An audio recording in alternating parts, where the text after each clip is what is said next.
Mira, jo vaig néixer en una casa del carrer de la Vila, el número 36. Val? Llavors vaig venir aquí a la plaça a viure quan tenia 9 anys.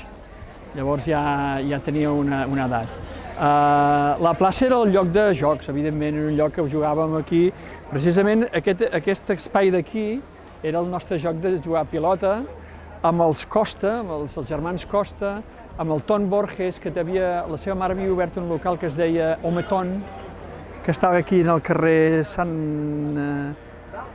Albert, ja ens sortirà. I bueno, jugàvem aquí, recordo a l'àvia Marlès, emprenyada perquè la pilota la posava molt nerviosa, però bueno, jugàvem, aquí era el nostre espai. Després anàvem també aquí als Ses Escoues, eren els espais de joc, jugàvem a bales, corríem, en fi, era... Diumenges de ram, així, a part que tu també te vestien d'una manera, bueno, comunions, batejos, casaments en aquella època eren els casaments, allò, ple de gent. Estava en continu moviment, enterros.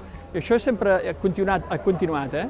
Això sempre ho he tingut aquí, bueno, escoltes les campanes i mira, s'ha mort una dona, s'ha mort un home, un nen, a veure qui s'ha casat, aquesta cosa era molt present. Hi ha una cosa que a mi m'ha influït molt, i és que aquí, en aquesta plaça, sempre hi havia música. Aquí hi havia el disc club, la Pietat, una senyora encantadora. Després, allà hi havia un xiringuito que es venien entrades de com es diu? Ara ja em sortirà. Venien entrades d'allà que feien flamenco. Del Relicario. I llavors també posaven música.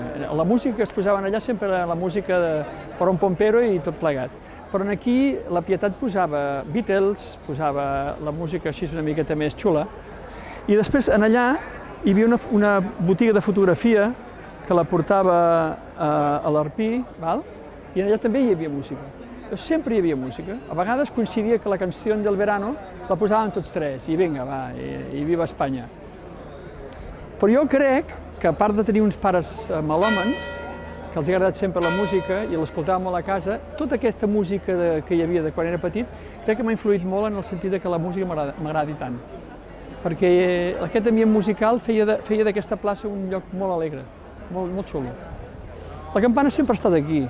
Jo recordo que quan vaig conèixer la meva dona, vivíem a les escales de la catedral i ja teníem campanes. Vull dir que la campana sempre m'ha perseguit, llavors no li puc pas dir que no, la campana. La vibració de la campana me ressona a dintre. El Calçats Fàbregues la va fundar el meu besavi, el Joan Pau Fàbregues, que la primera botiga que tenia no era ben bé botiga, sinó que era botiga obrador. Ell feia sabates. I estava precisament a la botiga el que era la botiga de Can Trull. Allà va ser la primera botiga. Llavors devia ser un molt bon sabater perquè tenia 4 persones treballant. I feia sabates, espardenyes, etc. Feia sabates de mudar. La gent quan es casava anava amb ell i feia les sabates. Després va tenir 2 filles, la meva besàvia i la tia Cristina, que era una senyora que tothom de Lloret la reconeix, perquè la Cristina sempre portava un monyo i sempre anava amb un botset aquí, i coneixia a tothom de Lloret, tothom. Entrava algú i deia, tu ets de Can no sé què, no? I l'altre es quedava, sí. Llavors, això era una botigueta molt petitona que hi havia al que és ara la ubicació de Can Fàbregues. Quan vam canviar de casa, el pare va decidir tirar aquella caseta a terra, que era una casa, eren uns baixos amb un primer pis, i llavors va fer aquest edifici. Parlem de quan jo tenia 9 anys, estem parlant de l'any 69, 71, perdó. I llavors, aquí ja va fer una botiga moderna, etc. I bueno, aquí han estat. Recordo, per exemple, que era una botiga que ells tancaven al migdia i en aquella època aquí les sabates eren molt bones i molt barates en comparació amb els preus europeus. Recordo a les 4 de la tarda, cua, ple agost, de 10-12 persones esperant a que obrís la botiga i la gent s'emportava sabates de 4 en 4 perquè els resultaven molt bé de preu.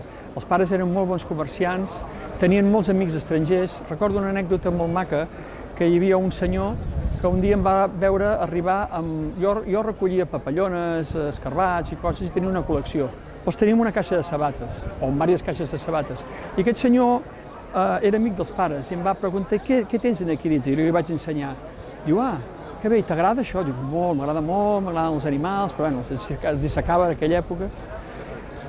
I aquest senyor, l'any següent, ell era fuster i em va portar una caixa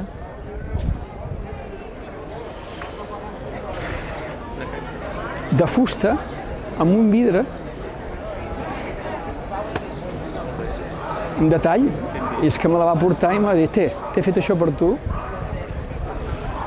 Són aquestes emocions, de les coses, que de punk. I després també tenia uns amics que ens portaven a tots els germans unes caixes de carmelos d'Anglaterra, que eren carmelos de gustos de colors, de gustos de fruites i de gustos de flors. Això aquí no existia i sempre esperàvem que arribessin, no? La Margaret, el John, a portar-nos a les caixes. Vull dir, hi havia una relació dels turistes amb la gent d'aquí molt maca, molt maca. Hi havia una relació de cada any, venien a comprar les sabates. Era molt xulo. Quan acabava l'escola, tots els amics meus deien què, on aneu?